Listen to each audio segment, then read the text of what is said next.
Na geral, de volta aqui pela Boas Novas, ao vivo. Quero convidar você a participar, a ficar ligado com a gente. Bom, essa semana a gente teve uns programas bem interessantes. Eu quero continuar convidando você a participar, ligar, deixar o seu comentário, a sua opinião. Deixe o seu comentário, a sua opinião. Se liga aí, quando um programa rola bem interessante, a gente sempre traz uma segunda parte. E na sexta-feira passada foi abordado aqui no Antenados um assunto que está sendo notícia em todos os jornais, a guerra do tráfico. E hoje nós voltamos a esse assunto. E para debater esse tema, recebo ele, que é historiador e inspetor da Polícia Civil aqui do Rio de Janeiro. Atualmente está lotado na Delegacia de Repressões às Ações Criminosas Organizadas, Mário Piccolo. Mário, a casa é sua, seja bem-vindo ao Antenados na Geral. Muito obrigado a você, muito obrigado a você de casa. Beleza, então você de casa se liga com a gente. Pergunta do dia também está no ar. A pergunta é muito simples. O tráfico é o principal culpado pela violência? Sim ou não? Quero saber a sua opinião aí de casa. Você vai ver aí os convidados daqui a pouco, gente interagindo por telefone, mas eu quero saber o que você aí de casa acha. Você acha que o tráfico é o principal culpado pela violência? Ou existem aí outros fatores que cooperam, outros fatores que também influenciam para que o Brasil seja um país violento, principalmente aqui no Rio de Janeiro, que a gente vê algumas coisas aí pelo Rio de Janeiro que são bem fortes. Bom, programa aberto, você participa com a gente, Mário. Obrigado aí pela sua presença aqui com a gente no Antenados. Bom, quando a gente fala de violência, por alguma razão, existe um lance com o Rio de Janeiro. Todo mundo pensa, pô, o Rio de Janeiro é violento. Agora aí nas Olimpíadas a gente vê algumas coisas acontecendo. Como é que você vê a questão do Rio de Janeiro? O Rio de Janeiro, ele é pior do que as outras capitais, guardadas as suas devidas proporções ou não?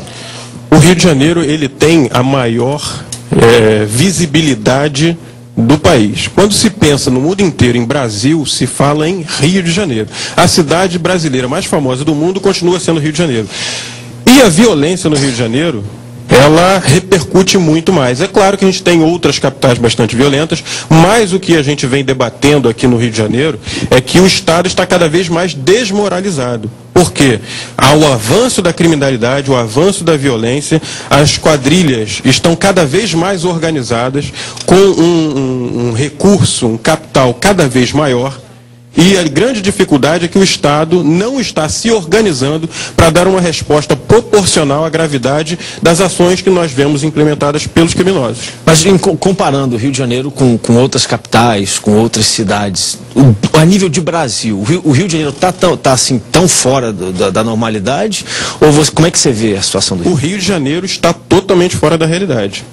Não há capital no país inteiro onde nós possamos ver o fenômeno dos bondes. O que são os bondes? Né?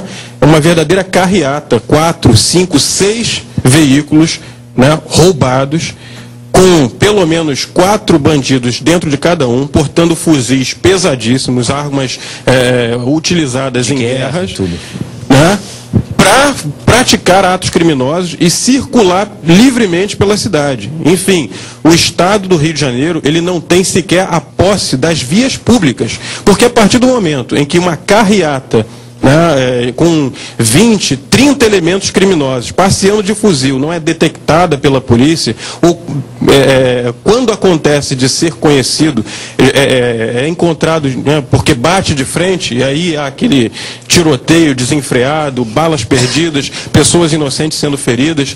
Por quê? O Estado não se organizou de forma a combater a violência com inteligência. O que nós vemos é uma política pirotécnica, na qual operações que saem na mídia, né, que tem uma plástica, tem uma certa imagem, elas repercutem, vendem em jornal, para o governo do Estado dá a impressão de que está sendo feito o dever de casa, quando na verdade não está, e enfim, a população fica desinformada a respeito do que é realmente combater a criminalidade. O que é combater a criminalidade? Vamos voltar com isso. O Luiz aqui do Rio de Janeiro está na linha. Luiz, pode falar. Boa tarde, Felipe. Boa tarde, ô convidado. Eu gostaria de parabenizá-lo, porque no programa passado ele deu o histórico, né?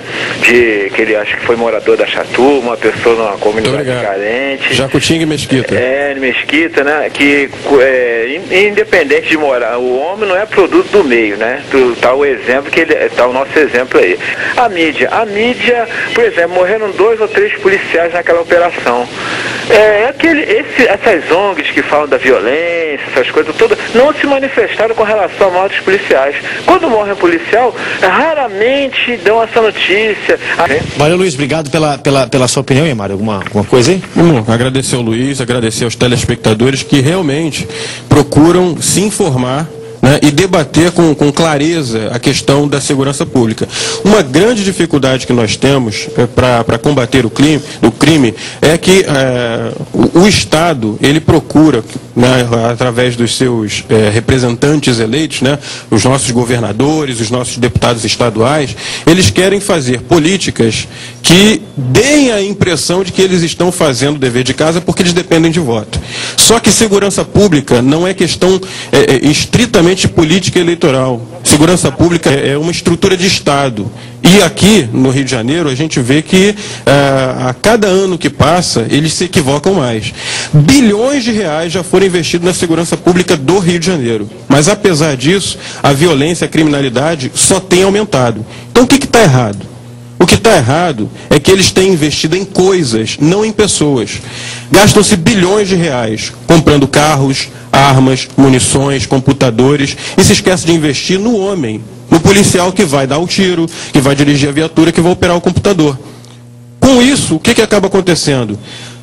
O policial ele acaba se desviando da sua atividade fim, que é a segurança pública, e ele passa a atuar na segurança privada.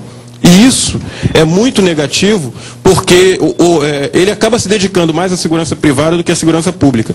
O secretário de Segurança, nessa semana, ele usou uma frase absolutamente equivocada, mas eu até entendo o motivo que o fez dizer isso. Ele disse que o Rio de Janeiro não é uma cidade violenta, é uma cidade que tem violência pontual. Ora, eu conheço o secretário Beltrame, sei que é uma pessoa séria, honrada, correta, mas ele tem um problema, né? O cargo dele é político. E como ele não tem os meios para garantir a melhoria da qualidade da segurança pública do Estado do Rio de Janeiro, ele tem que dar uma desculpa. E a desculpa é, olha, o Rio de Janeiro não é violento, ele tem alguns eventos isolados, mas não. A realidade é que o Estado está perdendo a rédea da situação. No último bloco a gente falou um pouquinho com o Mário sobre a questão de como hoje se investe e se trata a questão da segurança pública. Como é que o policial vê essa questão? Porque a gente vê, existem dois lados. Existe o lado das milícias, dos traficantes e tal, e existe o lado da polícia, que é o outro lado da história. Como é que os policiais veem essa questão da segurança? Como é que eles se veem diante de tudo isso que está acontecendo? Como é que eles se comportam? Bom, a sensação é de absoluta impotência, porque nós temos o conhecimento técnico para atuar, no sentido de começar a combater aquilo que realmente precisa ser combatido, mas nós não temos a força política, porque acima de nós há uma Secretaria de Segurança e acima dela há o governo do Estado que estabelece qual é a política que a polícia deve seguir.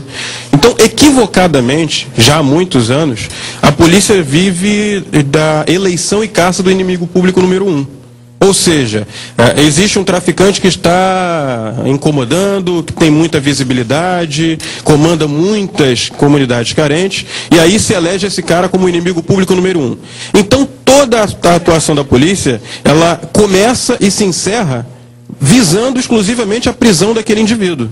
E aí não há a continuidade. Vem cá, da onde ele vem, a droga que ele compra vem da onde, quem é o fornecedor, né? Qual é a rota de entrada, é pela Amazônia, é pela Baía de Guanabara? Simplesmente não se pergunta. Dá-se por encerrada a prisão.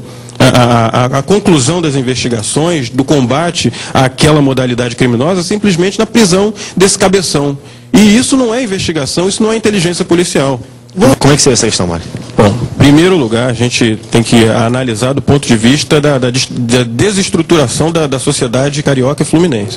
A gente vê que realmente não melhoria da condição de vida da população, a gente vê as pessoas sem cultura, sem educação, sem os meios necessários para crescer na vida, e realmente isso causa um caldo de cultura, né, que diante do poder financeiro e econômico do narcotráfico causa realmente um efeito devastador de sedução. Agora eu volto a dizer que a questão da segurança pública, muita da dificuldade que nós temos de resolver alguma coisa é porque simplesmente o Estado resolve investir no que é errado. Hoje em dia, por mais que se fale em tráfico de drogas, isso assuste a população, o que mais incomoda a senhora, o senhor que está assistindo agora em casa, não é exatamente o traficante que foi preso na semana passada no Morro Tal. O que incomoda mesmo é saber que vai sair de casa e que na porta do prédio, na porta da vila, né, dentro do ônibus, pode ser assaltado por um garoto de 15 anos, por um rapaz de 18 anos, que sem nada na cabeça, ou com pior, com droga na cabeça, pode matar qualquer um por 20, 30, 50 reais. E essa criminalidade não está sendo combatida, porque não